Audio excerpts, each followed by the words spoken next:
AEW Revolution. So please welcome our CEO, GM, and head of creative, Mr. Tony Khan. Thank you. I really appreciate it. Thank you.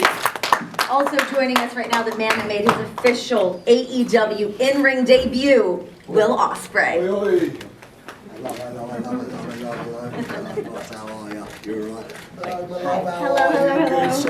Congratulations to you tonight. I'll start things off with you, Will. How did it feel to finally be out there to get that first match really under your belt and you and Takeshita? Wow. I mean, I was grateful to be in the ring with such a great wrestler. Like Takeshita is, without a shadow of a doubt, one of the best wrestlers in the world. It's the first time we've ever touched one another as well. I mean, we've done tag matches with one another, but it's the first time we've ever had a match one-on-one. The reception was incredible. Like I was getting proper nervous backstage because I feel like people's eyes are on me more than ever. And with all the hype and everything, you just got you got to knock it out of the fucking park, eh? And I just wanted to do that. So it took a lot for me to leave Japan, leave the Indies for a bit, just because it's been my home for 8 years, man, and I love those guys, and I can't say enough. I'm so grateful and so thankful that I got to grow up in Japan. But you guys just made me feel right at home. Thank you very much for leaving the key underneath the mat. I will treasure your home very much so.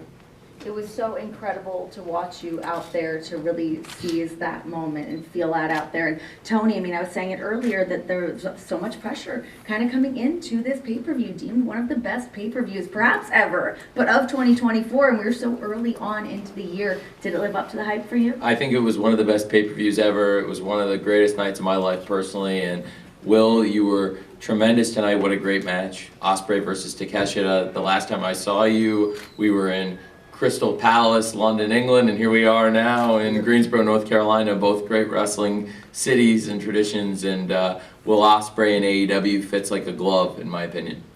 Let's open it up. We'll open it up to the floor. Guys, any questions for both Tony or Will? Corey Lee with the Wrestling Observer. How's your back? Because you... Mate, my ass is so bad. Can I show a little bit of it? I'm not going to show you my cheek, right? But bro, look how bad that is. Oh dear Lord. Yeah, that spot was pretty insane. So much. I want to make sure that you're okay, obviously. The second question I actually had is kind of your mindset now. You are now a full-time U.S.-based wrestler, which is, you've never done that. You've done, obviously, the Indies in England, Japan. I mean, you've done matches over here. Yeah, just dip my toes into it. Yeah, but now you're actually going to be going on American TV every week. What is your mindset about how you kind of almost do you have to change your style, or you're just going to be like, you know what, I'm going to be Will Ospreay, and I'm going to make basically the TV adapt to me? I mean, the one thing I'm doing my best to do is I'm trying my best not to swear. God damn, it's so hard. Well, here you can. You feel free. We're off the air. I mean, here, yeah. FCC's. But I was just kind of mate, even cutting promos now, that's a real hard task for me to, because I've never done it into an American audience. A lot of our stuff in Japan was always backstage. So I knew when I wanted to make the jump, I was I'm really trying hard at that, and really trying to learn that style, because I'm all new at this. Everything that you see right in front of you is all going to be me experiencing something completely new. But my mindset right now is I have been screaming down the lens of a Japanese camera that I am the best in the world. And right now, I've never done this. I've never been full-time in America, and it's a lot of things, but it's mainly an anxiety. It's an anxiety of for ages. I know when the bell rings, I can do it, but it's not just the bell ringing anymore. It's about showing personality. It's about connecting with the crowds, and that's my main focus now. Is just I want to show my personality, because I'm a little bit of a cheeky bugger. So I like to show that off, and this is going to be a really rough road, not rough road, but it's going to be it's going to be hard to work out these navigations. But I'm ready, man. I'm ready to do it. I'm ready to be completely vulnerable out there, and just if I mess up, chant you fucked up to me. I don't mind. I'm here to learn, and I'm not going to get it right away, but I'm doing my best, and I think honestly out there today, I think if that's the first thing that I've got, everyone's fucked, eh? You're doing great already, just so you know. Yeah, I just We said love like ya. only 4 swear words. It's all good. Doing amazing. DJ Danny Ocean, Dirt Sheet Radio. Like Renee said, we are in March, 3 months into 2024. They're saying this pay-per-view of the year already. Scrolling Twitter or X, whatever you want to call it, they're saying this was the match of the year. Even Takeshita. How are you feeling? Your first official match at AEW. They're already calling it match of the year. How you feeling? I mean, I've got a lot to top now, haven't I? Like, I mean, look, once again, like, I can't do those type of matches without a great, like, partner to do it with. Takeshita is every bit as good as Will Ospreay. It's just on that night I was just better, pure and simple. But, like, look at the move that I had to put him away with. The Tiger Driver, I keep saying this so much, man. The Tiger Driver #1 is the most dangerous move in wrestling. It is not. It was used back in the day by Misaharu Misawa, and I said it right, didn't I? I'm sure I did. But like, you know, imagine if I got that wrong, the internet would be like, but like, it was one of the most dangerous moves in wrestling. And like, some guys are able to like kind of figure out a way of getting out of it, but like, it's a complete pressure on your neck, man. It's a sheer drop. Like, I wouldn't be surprised in like the 5 months time, like people will be like, hey, you can't do that move anymore. But it's like, this is what I bring to the table, man. Like, I'm one of the most dangerous professional wrestlers in the world. Look, I am a lovely man. I will walk your mum across the street any day of the week. I will happily give you a cuddle if you're ever feeling sad. I'm always a good shoulder to cry on, and I look after you to the day I die. But I am one mean motherfucker when I want to be. Like, that's all I care about, man. So, like, if this is the first pay-per-view of AEW's year for 2024. Right, so we got Dynasty, probably got Forbidden Door, we've got Double or Nothing. Double or Nothing, All In, All Out, Full Gear, Wrestle Dream, Full Gear, and World's End. Yeah. Yeah. That's the first one. Let's go. Let's go. Like I said, the most dangerous man in wrestling right now, bruv. Yes, sir. Question here? Will, Stu Myrick from Sports Guys Talking Wrestling. First of all, congratulations on the victory. After the match, you had a moment with your United Empire mate, Kyle Fletcher, who is, of course, the Ring of Honor World Television Champion. Talk about what that meant to you, and what do you see down the road? Possibly teaming with Kyle, Well, possibly going after Stu, Kyle. actually, on the pay-per-view broadcast, we announced there will be a match, Ospreay versus Kyle Fletcher. This is a great opportunity for me to say, though, officially, and this is acting in the capacity as the GM here. I have to talk about the injury report. I would say after that match, you, sir, are questionable for Wednesday. So let's see. I very much hoping to have Ospreay versus Fletcher, but we'll see how you're doing. Yeah, just keep it penciled in. Just keep it Okay. penciled in for now. But He like, talked me into not scratching it. But yeah, don't scratch it off. Like, let me, because like, I've got to earn some money out of it. I don't know, man. I spent my money on like a bathroom, a kitchen, Barbados holiday. I've got to start winning some big matches. He's beat up. I don't know. I would really like to do it, but we'll see as soon as possible. I think it'd be fantastic, and it's one of those matches. I think it's a dream match on television.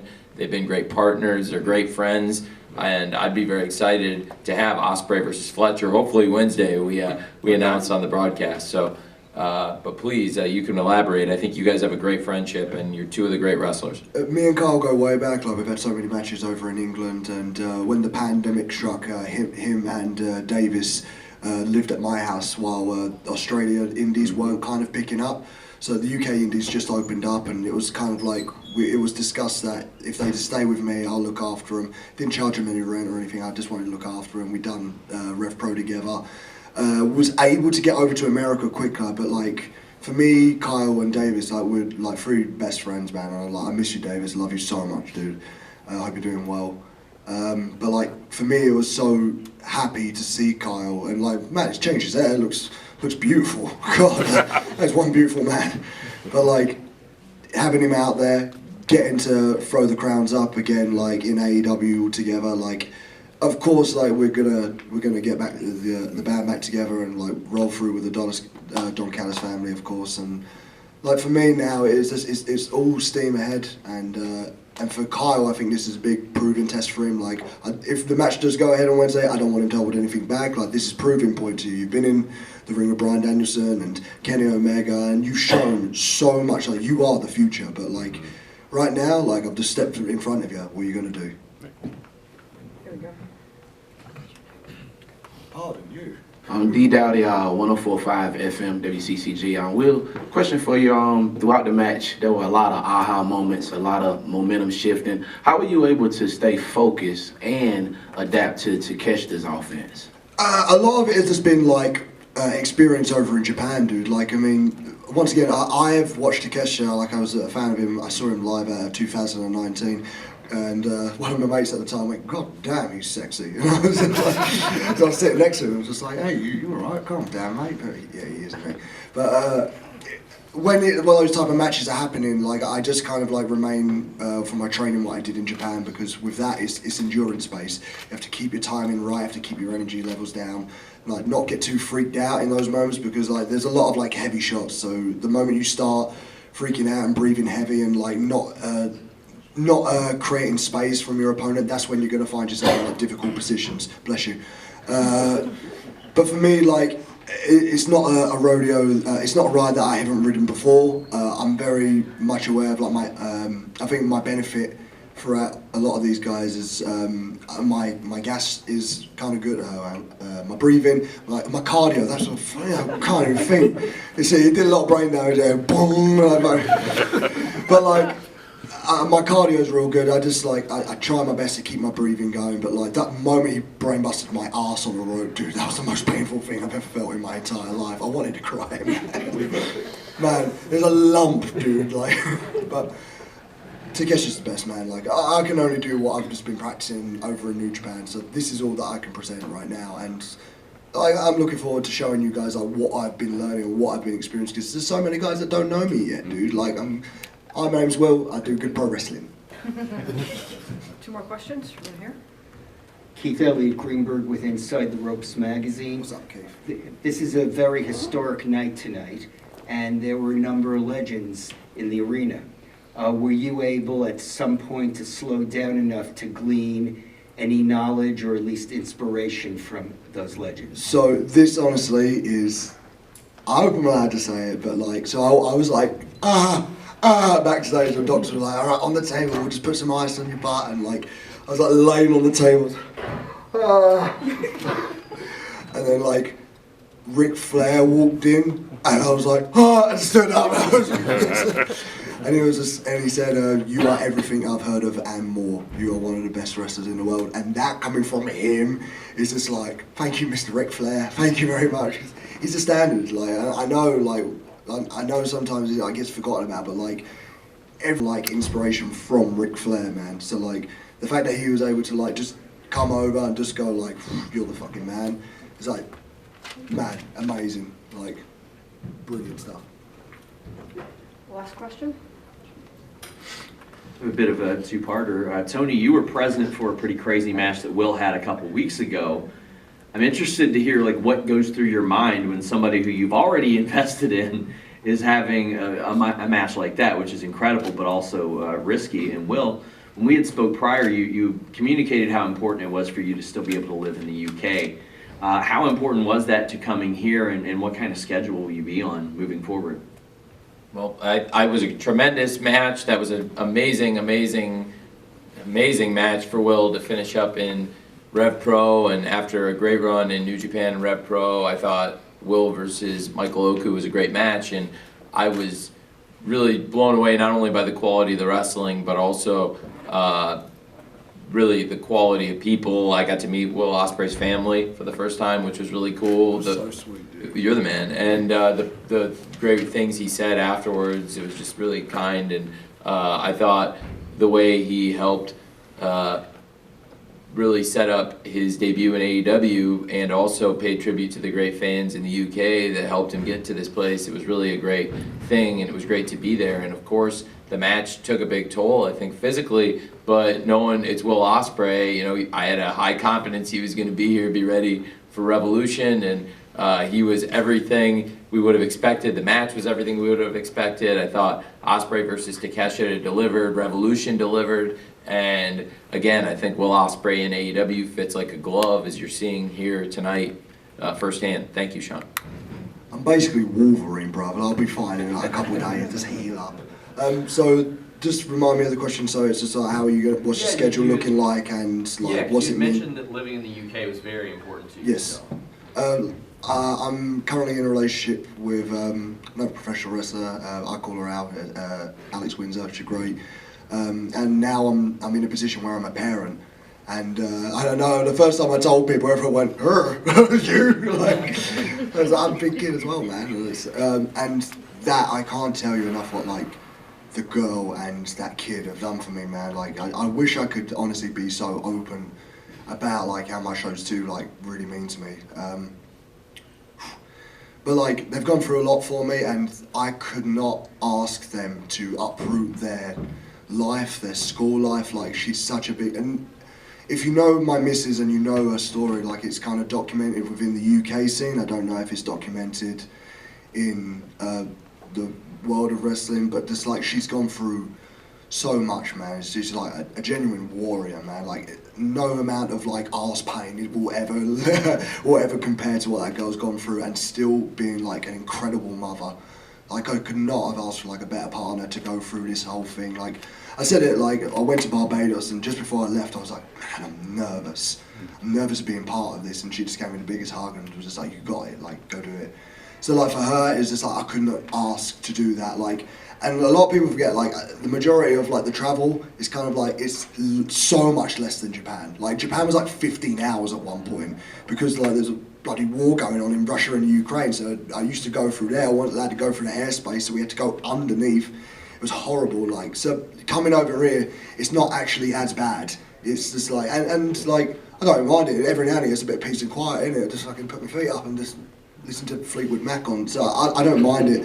But, like, my schedule is full time, dude. Like, I want to be here every single week, delivering the best matches that I physically can. Like, this is what I've been preaching over in New Japan. Like, the work that I've put out throughout all those 8 years of doing it. It was the hardest thing leaving it, but like Tony said, this fits like a glove. Like, this is where the best wrestlers in the world are. Like, honestly, have you any chance to step back and look at this fucking roster? It's insane. It's like the elite. It is the most elite roster of all time. We are so blessed to be living in this moment. I'm so blessed to have a dressing room where, like, there are people like Adam Cole and Kyle O'Reilly and Roderick Strong and Takeshita, Sting, Orange Cassidy. Like, I'm gonna have a long old list of guys to go through, and I'm willing to tick off every single person. Like, I'm willing to go to work at this point. I'm looking forward to it, man. Like, I'm here for 3 things. I'm here to win world titles, retire Billy Gunn, and get a Nando sponsorship. Well, congratulations on your debut. Guys, thank you so much. Honestly, this means the world to me. Thank you so much. Thank you so much.